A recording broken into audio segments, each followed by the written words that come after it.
최근 정부가 장애인 탈시설을 단계적으로 추진하겠다고 밝혔습니다.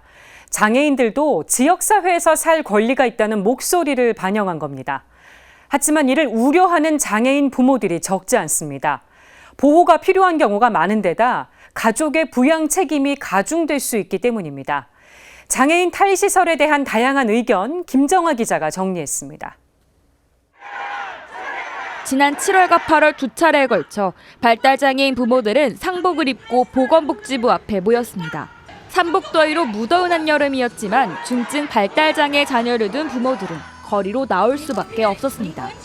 정부의 장애인 탈시설 로드맵을 반대하기 위해서입니다. 정부는 지난달 탈시설 장애인 지역사회 자립지원 로드맵을 의결했습니다. 먼저 탈시설 장애인 지역사회 자립지원 로드맵을 심의 확정하였습니다. 정부는 3년간의 시범 사업을 거쳐 단계적으로 보호가 필요한 장애인에게 시설이 아닌 지역사회 자립생활을 지원해 나갈 계획입니다. 정부의 로드맵 발표와는 달리 탈시설을 원하지 않는 장애인 가족들은 청와대 국민청원을 올리기도 했습니다. 시설 퇴소는 우리에게 사형 선고다. 지난 7월 중증 발달장애 아들을 둔 김연아 대표가 정부의 장애인 탈시설 로드맵을 반대하기 위해 쓴 청원입니다. 김 대표는 탈시설을 논하기 전에 장애의 다양성을 논해야 한다고 강조했습니다. 장애의 다양성을 인정해야 되는 그 부분이 빠져 있어요.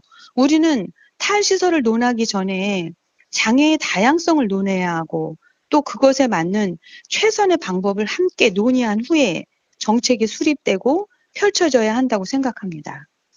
김 대표는 시설에 거주하는 장애인의 80%는 발달장애인인데 이들은 자립이 필요한 것이 아니라 보호가 필요하기 때문이라고 설명했습니다. 발달 장애인이라는 것은 그렇게 자기 의사 결정 능력이 보통 사람하고 같지가 않고 자립하기가 어려운 사람들이에요. 이런 사람들한테 자립을 강요하면서 이렇게 탈시설에서 자립지원주택이나 공동생활 가정에서 같이 살아라.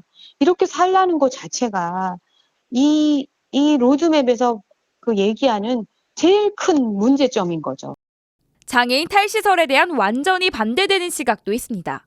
탈시설을 찬성하는 입장은 장애인이 자립생활은 권리이며 시설이 아닌 지역사회에서 함께 살아가야 한다는 것입니다. 장애와 인권 발바닥 행동 김정화 활동가는 탈시설화가 오로지 장애인 가족들에게 전적으로 부양 책임이 가해지는 것은 아니라고 주장했습니다. 탈시설은 이제 그동안 이제 장애인에 대해서 장애를 이유로 또는 빈곤을 이유로 집단적으로 서비스해왔던 방식을 개인별 지원 계획을 수립해서 개인에게 맞춤형 서비스를 지원하는 것이 맞고 원래 살던 동네에서 이제 자립적인 방향으로 지원받는 독립 이런 생활들을 지원하는 것입니다. 하지만 김정하 활동가 역시 정부가 발표한 로드맵에도 허점은 있다고 지적했습니다.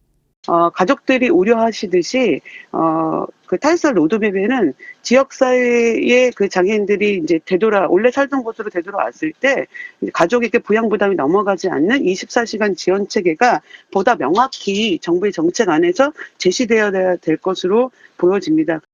또 탈시설 정책안에서 그동안 시설에서 서비스를 했던 노동자들에 대한 대책도 나와 있지 않아 보강이 필요하다고 설명했습니다.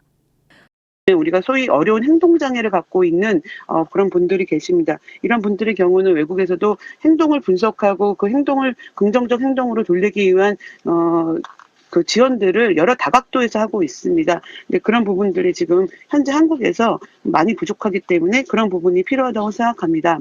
숭실대 김경미 교수는 장애인 탈시설에 대한 반대나 찬성 입장 모두 가보지 않은 길을 가는 것이라며 앞으로의 미래에 대한 논의가 활발히 이뤄져야 한다고 강조했습니다. 지금 현재 정부 정책 자체가 로드맵만 있는 거지 구체적인 내용은 없거든요. 탈시설을 했을 때 장애인의 삶이 어떻게 변할 것인지, 그리고 장애인을 지원했던 인력들은 어떻게 재배치가 될 것인지, 그리고 부모님들의 삶은 어떻게 바뀔 수 있을 것인지 이런 것들에 대한 좀 논의가 필요한 시점이라고 생각합니다. CPBC 김정아입니다.